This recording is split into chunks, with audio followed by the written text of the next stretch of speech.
You've probably had seasons where you walked into January heavier, not by just a couple pounds, but maybe 5 or even 10 pounds heavier. You feel tired, frustrated with yourself. You do not want to repeat that again in 2026. Not by telling you have to be the guy who brings Tupperware to Christmas or packing your meals or avoiding the holiday. You don't need to skip the parties. Today is about giving you a sample, a realistic game plan that helps you get through the holidays of Thanksgiving, Christmas, New Year's, office parties, family craziness without gaining the extra 5 to 10 pounds that most men carry into January.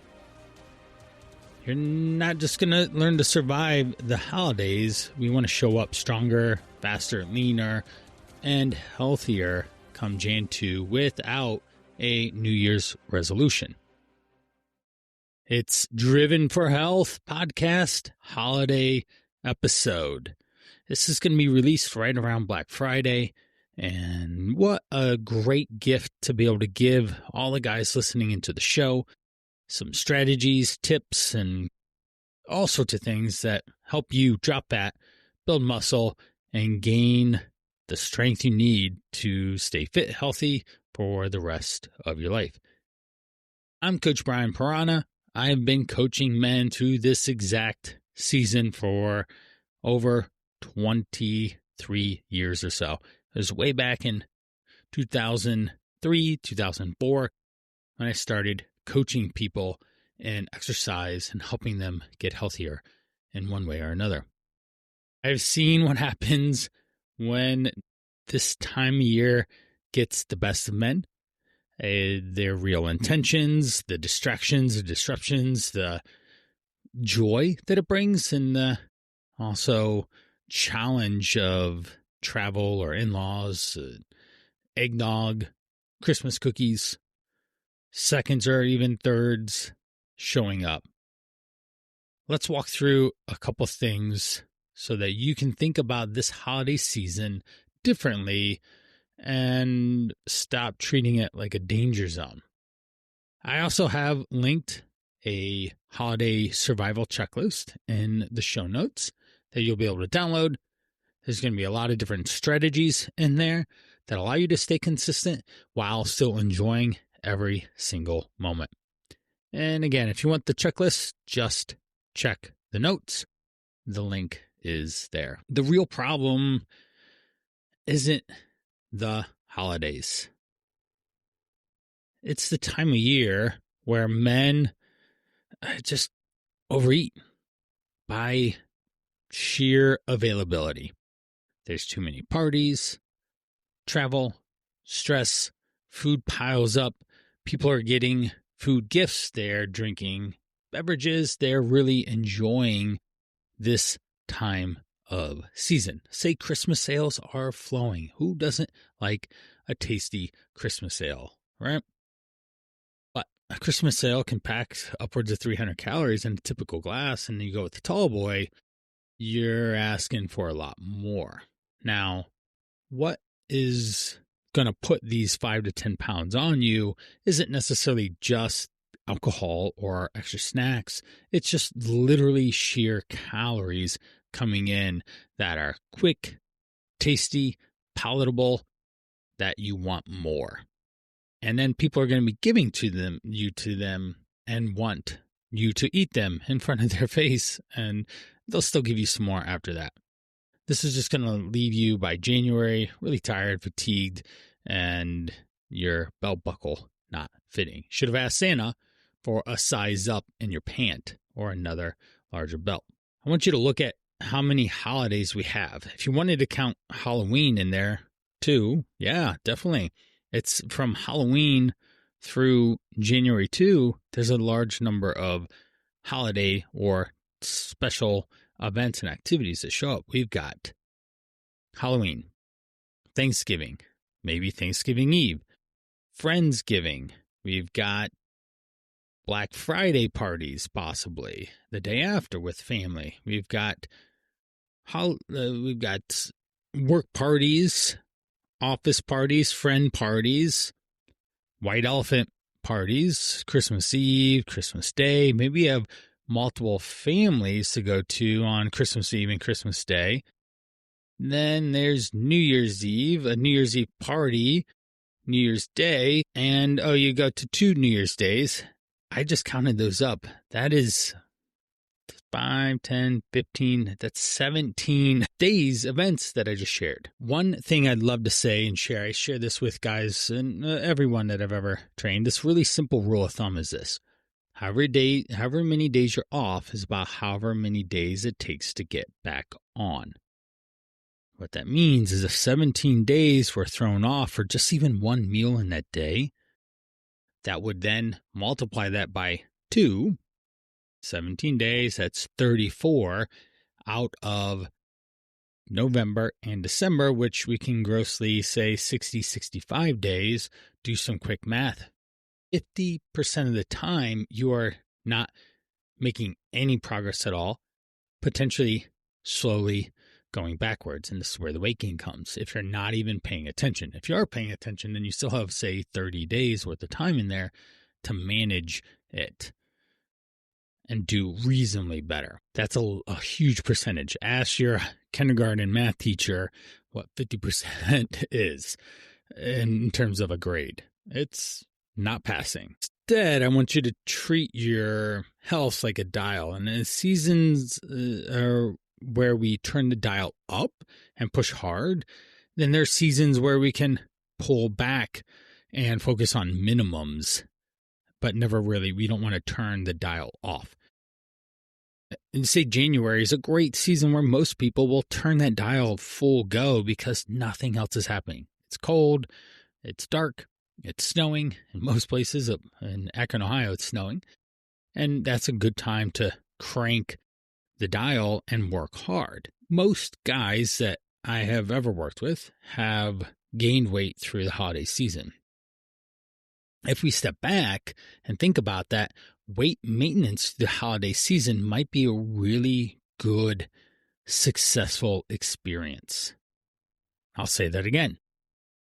If your goal is to just maintain your weight through, say, Halloween or Thanksgiving through the New Year's, that's a great goal to have and not to be undercut with, I could have lost more weight. Sure, you could have, but you also want to enjoy the experience at hand. And 3 undertones that I always coach off of is moderation, balance, and flexibility have to be brought into the play of the weight gain for you.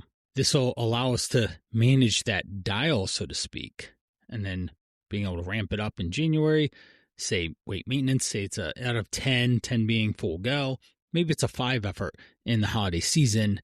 But if you do want to lose weight, you still can. You just control however much food goes in your mouth, regardless of what food choices you do pick. If you only eat Christmas cookies in the day, calories pile up quickly, and you don't eat a lot of food volume, that is. Okay? We just keep adjusting. There's lots of strategies we'll go over to keep your clothes from getting tight and not having to avoid every single tasty treat that is in the holiday season. I, in particular, enjoy the holiday season a little bit more. Say Christmas cookies. I really enjoy them. I want to experience that in a fun way. Of course, I don't need 5 Christmas cookies, and I have 4 kids, and my wife, Amber, Levi Everett, Maxwell, and Emmeline will clear that platter of cookies real quick. I'll sneak in a couple before they disappear. Now, here's some other moments that you might experience with the holiday season that make it really challenging to manage. Story one is Aunt Sally's rolls. I want you to imagine that Thanksgiving afternoon, the house smells incredible. Aunt Sally, or whoever your aunt is, comes out of the kitchen holding her famous fresh baked rolls. They've got that golden brown on the top. You can see the steam rising off of them, filling the house with that fresh bread smell and that fluffy taste that you are going to take that really nice first bite with. And even smear some butter on it to make it even better. Now, these same rolls she's made year after year since you can remember. And they're just so wonderful. And then she says, I made extra because I know how much you love these. Right? That's the challenge, right? In that moment, most guys or anyone would forget what their nutrition target is, or what their goals were for the day. It just kind of goes out the window, right? We're immersed in a large number of senses. Of course, smell, we have sight, we have taste, we have our memories, in a sense, to play upon of nostalgia. Oh, I always have 2 or 3 rolls when Aunt Sally makes them. Because you're not going to reject that and just ignore it. The suitable solution here is just have one and enjoy it in its decadence, and maybe have a little less starchy carbs or less calories at other times of the day. That works pretty well. The Christmas cookie trap at work. Situation number 2. Then we have cookies. Piles, trays full of cookies. One cookie feels harmless, especially early in December. But then someone brings in fudge, and someone brings in peanut brittle, and then we have the fruitcake. Yeah, no one actually touches the fruitcake. But the tin of butter cookies comes in next. Oh, cannot put those down. And by December 15th, the table looks like a dessert buffet. Everything keeps stacking. You walk past that table 10 times a day, saying you're only going to grab one for the whole day, and that's it. And then later you grab another and another, and you lose track. And it doesn't feel like much because you eat it in a couple bites and it just goes on. But when we think about not only in that one single time or across the time frame of multiple weeks, if one cookie at the very least costs 50 calories, which is not true, it's more like 100 or 150, that multiplies. Let's say you had 10 cookies at 150 calories. That's 1,500 extra calories across the week. Across 2 weeks, 3,000. Across 3, 4,500 calories of cookies that you wouldn't have eaten if it wasn't the season. Things you have to just be aware of and manage a cookie table or the fruitcake. Always bring fruitcake and it'll always be sitting there. Now, occasionally someone actually does like the fruitcake, but yeah, you know what I mean. Just being silly. Another example, Christmas Eve, Christmas Day, double meals. Who doesn't just eat Christmas Eve or Christmas Day meals one time?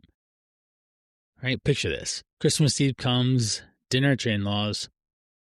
We have ham, we have sweet potato pie, we've got bread, there's that green bean casserole thing, right, with the crunchy onions on it, but then desserts. And you're going to go in, keep things reasonable, knowing that you're going to enjoy this meal twice, right? You have the first meal and then you have the after meal.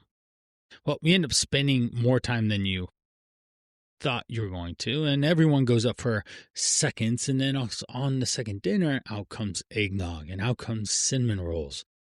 That becomes a challenge. And then pair that being Christmas Eve and Christmas Day, that is a quadruple whammy. That is 4 times, say, even 1,000 calories at each of those meals. It'd be 4,000 calories on top of breakfast, if you ate breakfast too.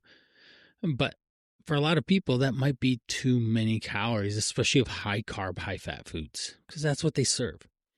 But it's usually even worse. You could down 1,500 to 2,000 calories at any one of those meals and go back for another 1,000 or more. Guys will routinely eat over 3,000, 3,500 calories on each of those days, no problem. But the real problem is they're not moving their bodies to burn that. And one more example. You got the moment the house is quiet, everyone's asleep. You open the fridge after Thanksgiving, see the cold turkey, the stuffing, the pie, and you just tell yourself, just one little bite. Then 20 minutes later, you realize you've built a full plate. And this is at midnight or something. 11 p.m. You're not hungry. You're kind of still full feeling from the day, but because it's a special day, you allow yourself the little extra. So here's the checklist that we want to manage these situations or even work parties. We're going to go to the work party and have a good time. And next thing you know, you're there for an extra 2 hours, an extra couple drinks. Whammo. There's tons more calories that will derail your progress. So let's go into the checklist. Here's some simple non-negotiables. Certainly download the guide, the survival guide, and check this off. All right, we've gone over these a couple times, but if you can drink 100 plus ounces of water, maybe even a gallon, that's going to keep you pretty full.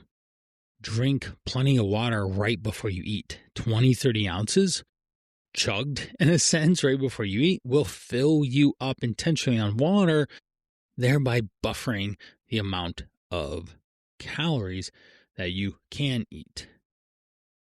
Of course, we want to sleep. We want to be able to get outside. Maybe instead this year of just endlessly watching football, which I understand football is fun, but we can go in between games or something. Go for a walk with people. Engage. Do something that's enjoyable. And certainly move in the other times of the day with a lot more intentionality of burning calories. You have to burn a lot of calories in the morning if you're going to eat big. That's the obvious one. Make sure that you have a solid game plan of action of what is important for you. Write it down. Tell someone close to you. Tell your coach for easily at 10 years. I've had clients write down what the goals are and how they would like to go through Thanksgiving, Christmas Eve, Christmas Day, New Year's Eve, New Year's Day, work parties, Friendsgiving, friend Christmas. This writes it down and sets it a little bit more in stone, allowing it to actually maintain the course. Now, managing our meals, it's going to be a high-calorie meal or possibly two. You may only want to eat once or twice in a day. This is obviously a bit more of an extreme example or strategy, but it's a real one. Eating one time in a day will help you manage your calories a lot better. Even if you were to go overboard in that one meal, you still have a reasonable amount of calories eaten in the day. Very important there. If you do two meals, maybe you just have a protein shake with 30, 40 grams of protein and a piece of fruit. That could hold you over, or a chicken and vegetable dish as well. Something super simple, an egg white omelet. Super simple, that's under 500 calories, but is filling enough to keep off cravings or keep that edge off with managing your blood sugar levels a little bit more. By having that high protein earlier in the day, it'll help you manage cravings, manage your blood sugar, and help keep you from just jumping in as soon as you show up at the house, at grandma's house or the in-laws' house or whoever's house, to go straight to the cookie table. Now, when we're building our meals, we want to start with a protein focus first and lots of vegetables. I can't tell you how many times go to the vegetable tray and put as much of that in your mouth to eat a bunch of volume of food, but not the calories. Super simple strategy to use, not necessarily the most exciting, but it's a means to an end, a means to you keeping you from eating exponentially more calories, which is what we do not want. Of course, we want to focus on gratitude. We remember why you are there celebrating with people in the first place. Thanksgiving, literally by the way it's defined, is be thankful about the time you're spending with people. So important. Christmas, it's family time. It's a time to focus on joy, on love, on happiness, on creating wonderful memories for those closest to you. Focus on those experiences, not just the food.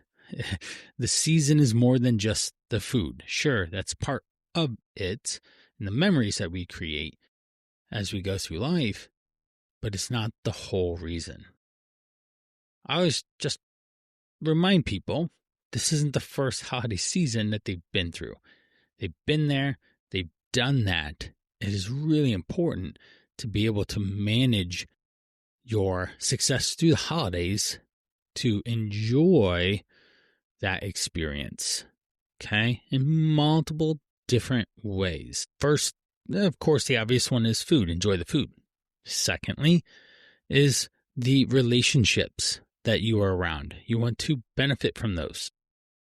Third is going to be the entertainment value of the experience as well. You don't have to sit on the couch and watch football all day to feel fulfilled that day. In fact, oftentimes engaging with people and playing games and all sorts of things around interaction engagement will build better memories that you can have in your future. And of course, joy. Let's bring joy to not only who you are, but what you're about and the people around you. Let's focus on how to manage that joy, because joy isn't filled with food so much so that your belt is burst at the seams. It's not about overindulgence. Joy is a lot of different things that focus on the holidays and being ultimately successful in creating a life where people love you and you love them back. Couple things. We got 4 strategies. We want to embrace the basics. Move your body a lot. I would suggest doing cardio. Lots of movement in the morning. Go run, get a long walk in, get your steps, get your protein first, drink your water, sleep. Those are the basics. We don't want to rely on motivation to help keep you out of the candy jar or the cookie tray. We need to set down a specific system or a process at which works best for you to enjoy that meal.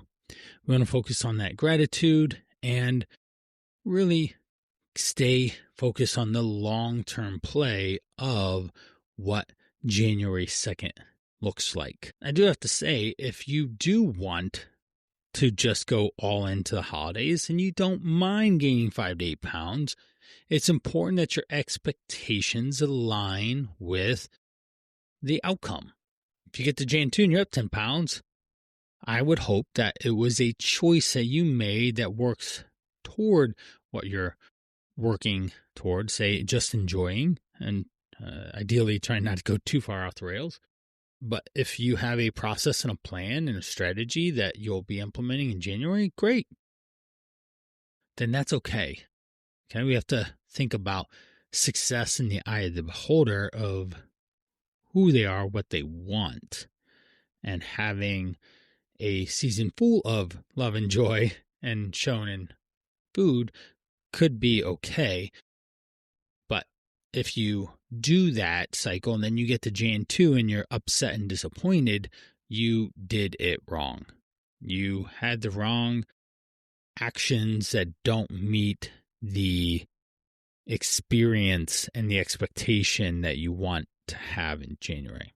All right. We're going to break this into 2 parts. So the next episode is going to be going over some of the strategies. We'll talk about how to enjoy holiday meals without overeating, how to handle Christmas Eve, Christmas Day, double meals, approach office cookie table without losing control, managing alcohol at work parties, the bounce back after overeating without guilt, how to handle late night cravings and leftover temptations from the tasty food, and building your own holiday blueprint so that you get through December in a much better situation than where you're at. Jumping today into the fast 5 questions. Wanted to make it a little bit more of some of my memory lane. Question number 1. What is one holiday food you grew up loving and how do you handle it now that you coach health and fitness?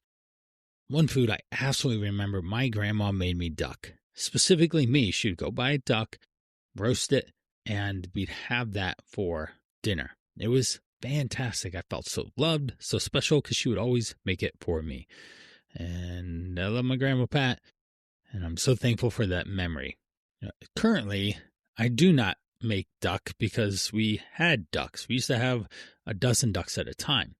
Love those feathery fools running around the yard. We had about 2 acres of property, and they would just waddle around, and you just see the ladies, and they would lay eggs for us. So the ladies would just waddle here, there, and eat all day long. I was actually jealous of their eating behavior because they just ate all day long. Bugs here and there throughout the yard.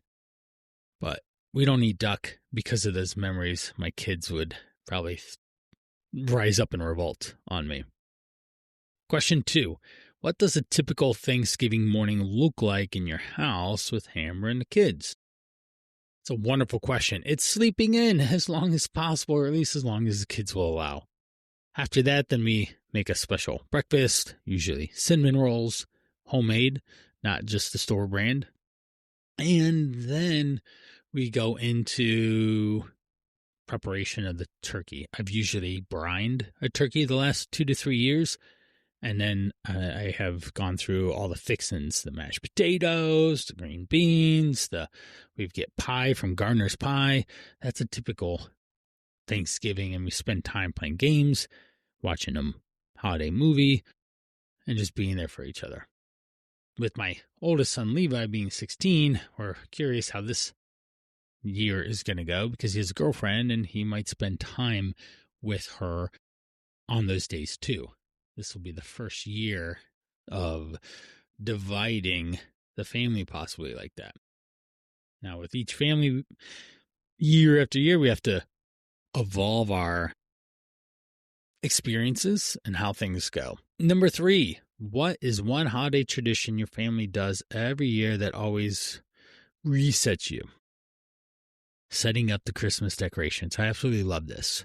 This year, we have a stairwell that we decorated with a bunch of cutout paper snowflakes with cotton ball snowballs on fish wire and strung those up on the wall. And it just makes, and then what we do, tinsel on the handrail. Just makes it more magical. We have yet to set up the Christmas tree. It is upright, but it hasn't been decorated.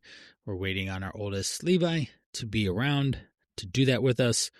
And that'll happen this next weekend. My third son, Maxwell, he says, no, we can't be decorating a Christmas tree this early. I think we should have had it up at the beginning of the year. Even back in the COVID days, we set up our Christmas tree November 1st and usually had it up all the way through January that one year just to try and bring more joy into our life. When you think back to your own health journey, what was the moment that holidays became even more special for you? I'm going to say that holidays always were special. They just have shifted over the years from being in a family to being with my wife Amber to growing our family. It's evolved into what the holiday season actually means.